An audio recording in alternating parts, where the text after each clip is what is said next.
সে খাবার খেয়ে এতটাই বেশি পরিমাণ খাবার খেয়ে নিয়েছিল যে তার এবার চোখটা লেগে আসছিল। সে তখন আকাশের দিকে তাকিয়ে পাখি দেখতে দেখতে সে একটু একটু করে তার ঘুমও আসছিল। একটা সময় সে অল্প অল্প করে তাকাতে তাকাতে সে ঘুমিয়েই পড়ছিল প্রায়।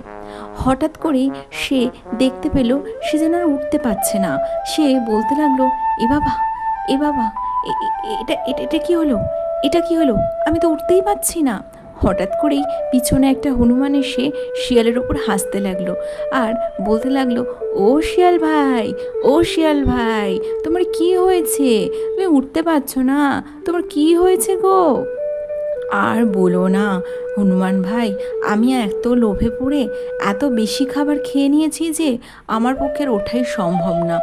আরে আরে আরে, ঠিক আছে, কোনো ব্যাপার না, তুমি এক কাজ করো, একটু শুয়ে থাকো, শুয়ে থাকার পরে দেখবে তোমার পেটটা আবার খালি হয়ে গেছে, তারপরে আবার ঠিকঠাক চলতে পারছো। হ্যাঁ হ্যাঁ, একটু তো শুয়ে থেকে দেখেছি, জানি না এখন কি হবে, দেখা যাক, উঠতে পারলে ভালো, না উঠতে পারলে এখানেই শুয়ে থাকবো। এই বলে হনুমানটা চলে গেল দৌড়ে দৌড়ে। শিয়ালটা তখন মনে মনে ভাবতে লাগলো, না, এবার একবার চেষ্টা করে উঠে দেখি। বাবা, উঠতেই পারছি না যে। না, উঠেছি, এবার এবার উঠেছি যখন আর বসবো না, আর জন্মেও এত খাবার খাবো না।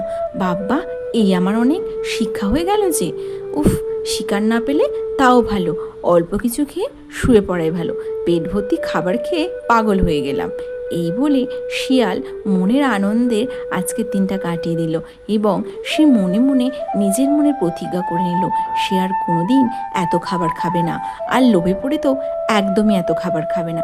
এই বলে সে শিয়াল চলে গেল হাঁটতে হাঁটতে।